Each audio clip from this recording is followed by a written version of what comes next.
Ishte viti i 11 i migrimit. Bia ime Muhamedi kishte kryer haxhin. E kishte thënë edhe hutbën lamtumirëse në Arafat. Para shumë haxhive, para shumë njerëzve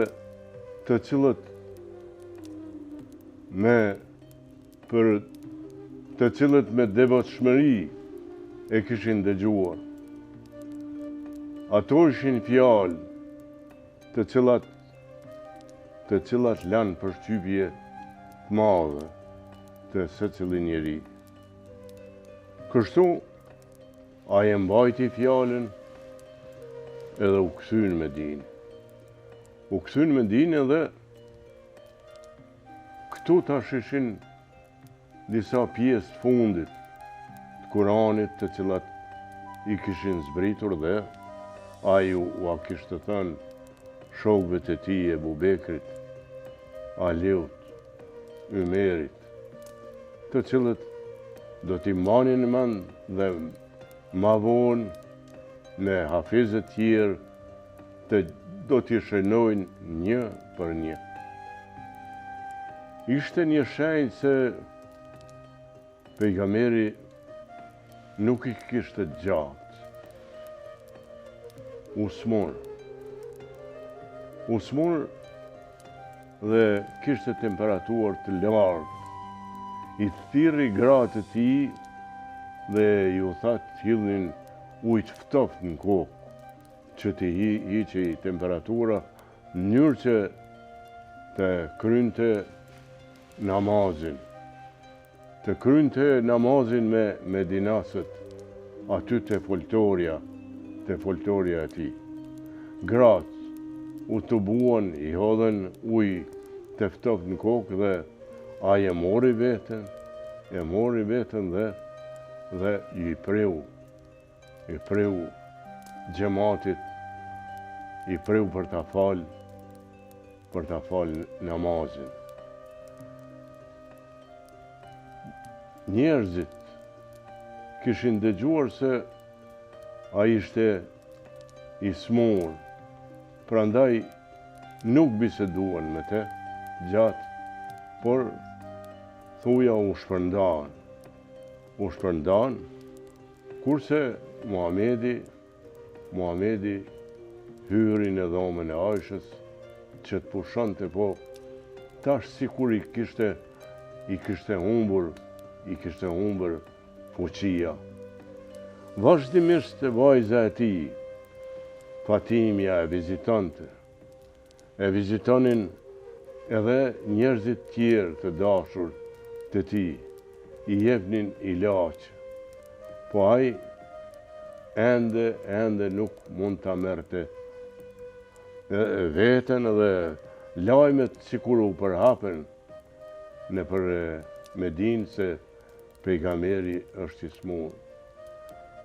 Mirë po njerëzit kur bëj vakti i faljes së namazit, vinin në foltore dhe faleshin, ai e thirri Ebu Bekrin edhe i tha se tash e tutje unë jam i smur, po namazin duhesh me udhëhec ti. Ebu Bekri me gjysmë zemre e pranoi që të udhëhecte, se ishte mësuar që pejgamberi t'i udhëhecte namazet. E sabahut, e drekës, i kindis, jacis, akshamit, domethënë, të gjitha dhe tash Ebu Bekri duhet t'i bëjnë të ballë që ta falin namazin. Dhe një ditë duke falur namazin, foltorja dhe dhoma e Aishës ndashin me një perde të hollë. Pejgamberi mori veten pak edhe e ngriti perden. Edhe kur i pa njerëzit duke u falë Zotit, i erdhi një vullnet i tillë sa u ngrit. në këmbë, thua se nuk ka qenë asnjëherë i smur dhe shkoj të bëj namaz me ta. Ebu Bekri ja bëri me kohë që dilte që ajte udhëheqte namazin. Mirë po Muhamedi ja bëri me shenjë edhe i tha vazhdo dhe u fal pas ti.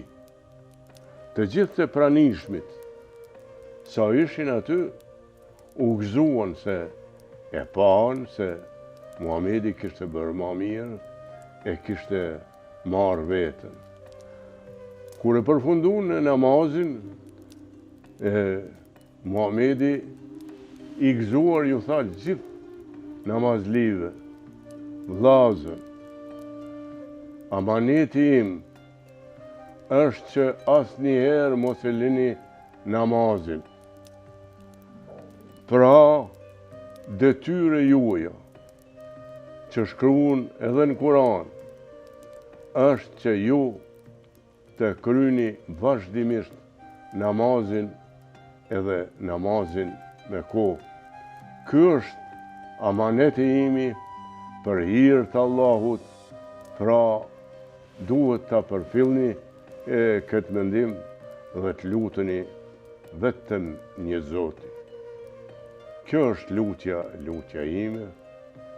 Ata u shpërndan qetë, u shpërndan gëzuar.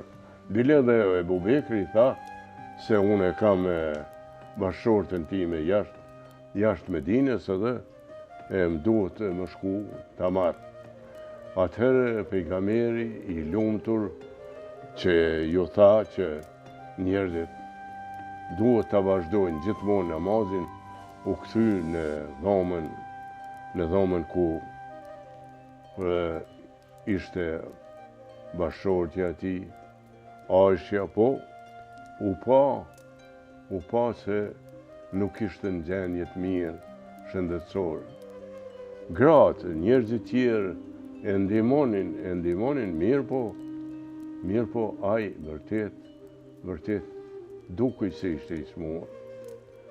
Fatimja erdhi për ta vizituar se vinte çdo ditë nga shtëpia e saj. Edhe Muhamedi e shtërngonte në gjinjë dhe e përçaponte. Dhe këtë herë e shtërngoi fort dhe diçka i përshpëriti në vesh. Fatimja, kur i dëgjoi fjalët e Muhamedit, filloi çaj. Po Muhamedi përsëri e shtërngoi vajzën e tij në gjokst dhe i përshpëriti edhe një fjalë tjetër. Atëherë Fatimja buzëqesh. Mirë po, mas shkumjes së Fatimës, vazhdimisht dukej se pejgamberi ishte në momentit e fundit jetës tij, mirë po vazhdimisht e luste Zotin që ta ndihmonte në këto qaste të rënda. Por edhe bënte një lutje se thoshte, mu Zotim ka pranu në xhirin e tij dhe unë jam i lumtun që po largohen nga kjo botë. Këto pra ishin lutjet e tij dhe gjithni në kokë e kishte se njerëzit e tij i kishin premtuar se ata do ta kryenin namazin me kohë dhe do t'i luteshin Perëndis. Pija ime, pejgamberi ndroi jetë.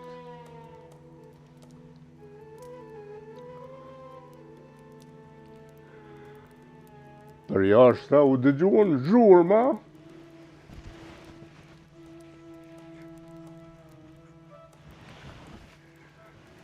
Dëgjoj edhe Ymeri E tha, kush më thot?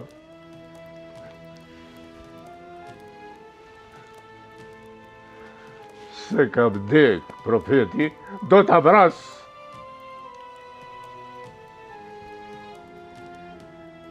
Ebu Bekri dëgjoj se profeti ka mbruar jetë dhe erdhë.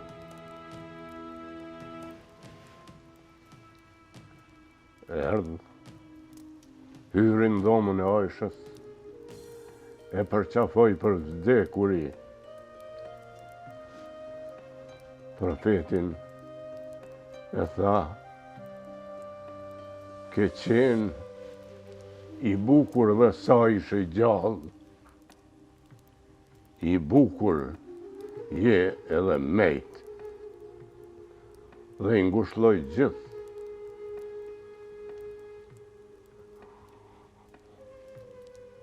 Doli, tha Ymerit, Ymer,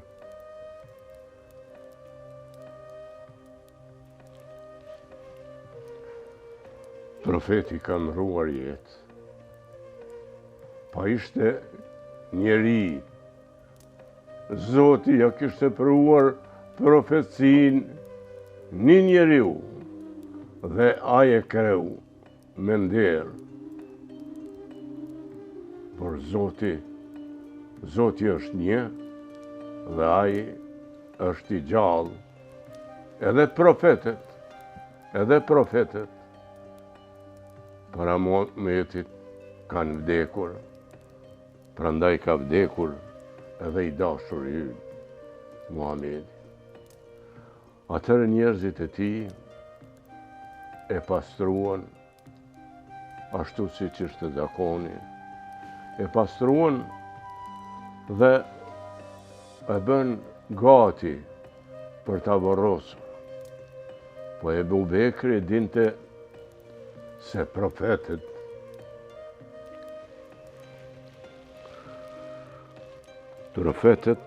aty ku vdesin, aty edhe i varrosin.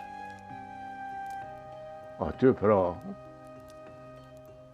me dhomën e Ajshës, e varrosën edhe pejgamberin, ku morën pjesë me qindra, me mija musliman, për të ndëruar në ditën e fundit. Ato ditë, Aisha, gruaja e tij, e pyeti Fatimin, i tha Fatime ti, herën e parë, kur fole me pejgamberin qabe, ç'të tha? Më tha se nuk kam shpëtim. Prandaj qava u mërzita. Po herën e dytë qeshe. Tha qesha, se më tha, ti do t'jesh njeri u i parë që do t'vish mas meje në jetën tjetër. Dhe unë u gëzova prandaj qesha. Pas 6 muajve, Fatimi vdiq. Por Ebu Bekri, Ymeri, Aliu, Aisha dhe gjithë të tjerët do të vazhdojnë jetën e tij, do të vazhdojnë amanetet e pejgamberit alayhi salam.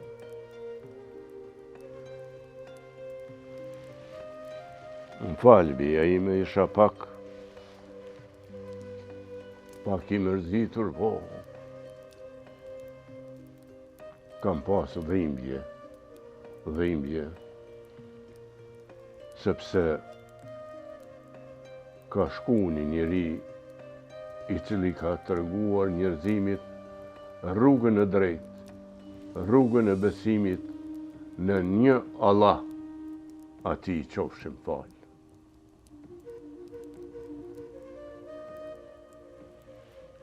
Dhe tash ngritu dhe pusho. Natën e mirë.